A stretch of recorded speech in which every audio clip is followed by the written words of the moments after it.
আসলে একটা অচেনা রাস্তায় ঘোরার উদ্দেশ্যে চলে আসছি। কোন গ্রাম দেখি কে বলতে পারে। আমরা আসলে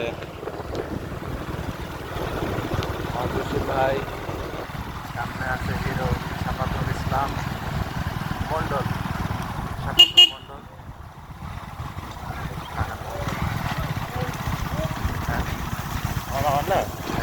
ওয়াজির হাসান, ওয়াজির হাসানের ওলাদ, ওয়াজির হাসানের সেই কুলধর ছেলে। বারে বাজারে ওদের জায়গায় তার বিদায় অনুষ্ঠান চলছে এখন। ঠিক আছে, আমাদের সাফাতুল ভাইয়ের বিদায় অনুষ্ঠান চলছে। এদিকে কবুতর, পোষা কবুতর, তার যেমনি মোটর সাইকেলে যায় সেদিক দিয়ে সেই কবুতর ওড়ে। বিভিন্ন রোড ঘাটের পাশ দিয়ে আমরা যাচ্ছি। আসলে আমরা কত সুন্দর পুকুর, এগুলো হয়তো অনেকের অনেক কিছু বাজেনি আর কি। যারা প্রবাসী ভাইরা আছেন অবশ্যই তাদের কাছে ভালো লাগার কথা এই ভিডিওটা। আরো সুন্দর রোড দিয়ে আসলাম কিছুক্ষণ আগে, ওই টাইমে হয়তো বা ভিডিও করার কথা মনে আসেনি।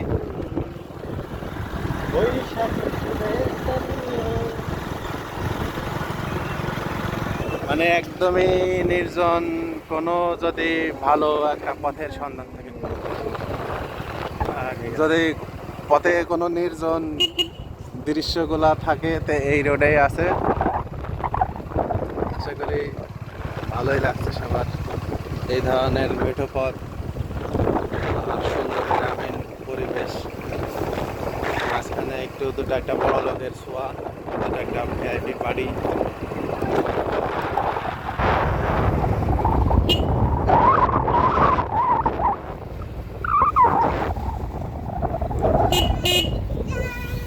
সাগরের গলায় এদে এলো নাকি কিছু?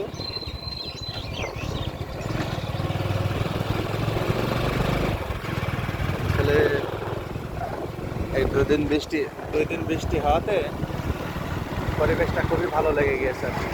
মানে দুপুর এখন 11টা বাজে, 11:30 বাজে, তারপরও মানে গ্রামের পরিবেশগুলা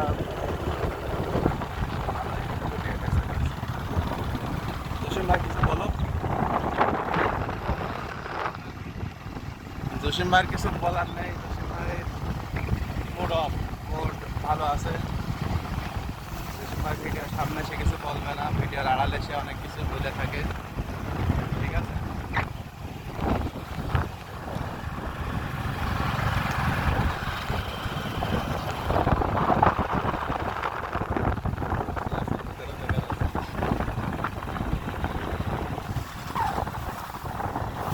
গ্রামের রাস্তা দেখানো, এই তো গ্রাম দেখানো হয়ে গেল, সে রাস্তা গ্রামের রাস্তা করো।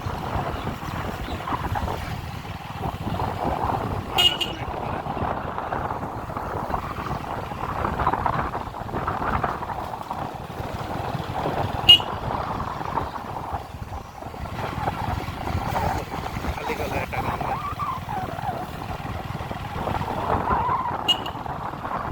গান কি প্রবাসী গান বলবো? হ্যাঁ, জি।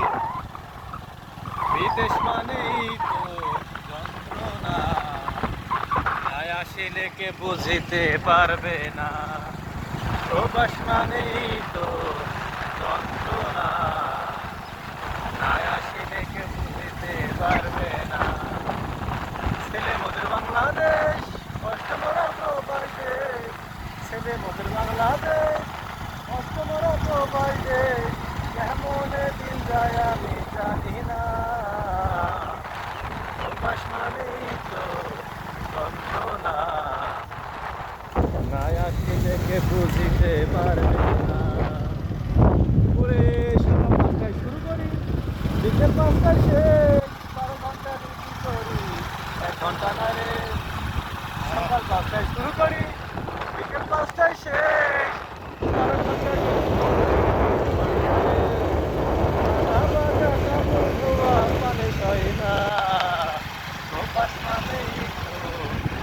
যন্ত্রণা, ভাই আসিলে কে বুঝতে পারবে না। ওরে যারা ভাই বিদেশ আছেন বলি তাদের প্রতি, উপকারে না করতে পারলে করো না কার ক্ষতি। যারা ভাই বিদেশ আছে বলি তাদের প্রতি, উপকারে না করতে পারলে করো না কার ক্ষতি। বাস, আর বলছে না ভাই, শেষ করতে হবে। যত কথা কচুর পাতা, এই দেখো কচুর পাতা।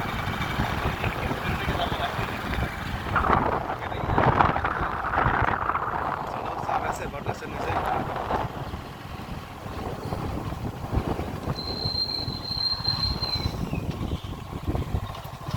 তা কোন গ্রামে আসলাম বলো না বলা যাবে না।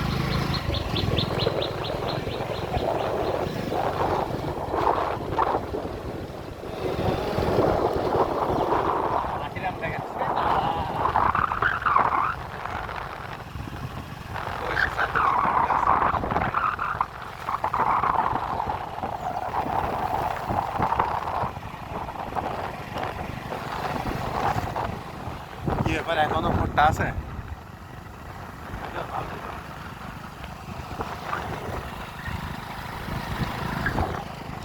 এই সেই বট গাছ।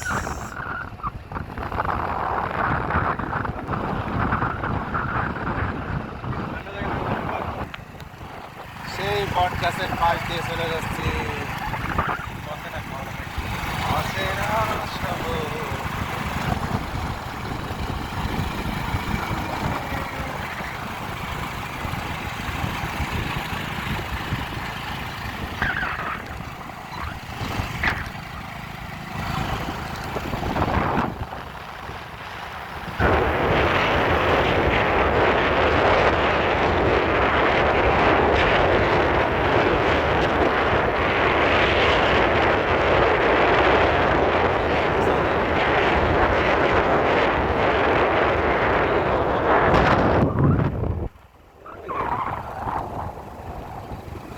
মধ্যে মাঠের ভেতরে নাকি কোন জায়গায় চায়ের দোকান আছে।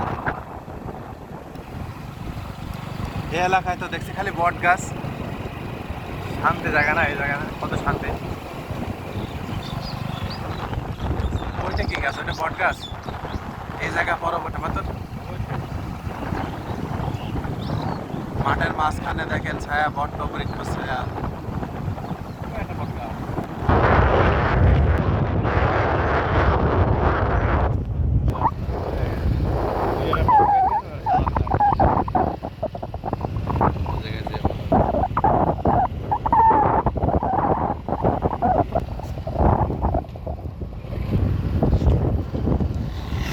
সেই মাঠের মাঝখানে একটা বট গাছ।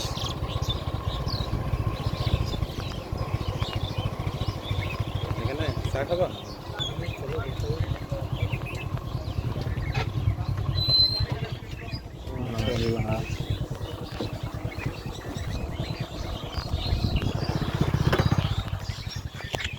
ভাই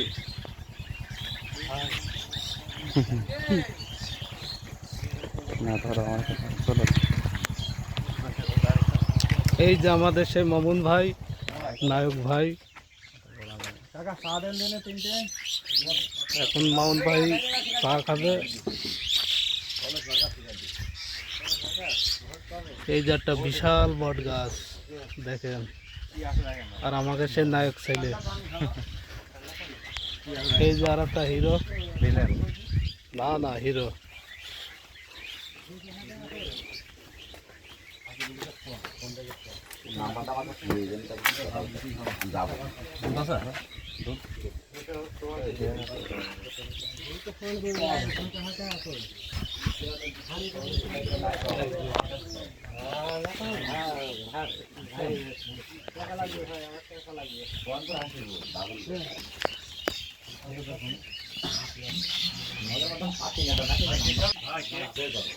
না, আমি খালি চা খাবো। না ভালো পুড়িয়ে পুড়িয়ে খালি খাওয়া যায় চা। ছেড়ে দিল আমি পানি টানি দিয়ে ইয়ে করা যাইতো। হ্যাঁ শুকনো দিকে কাদা নাকি আবার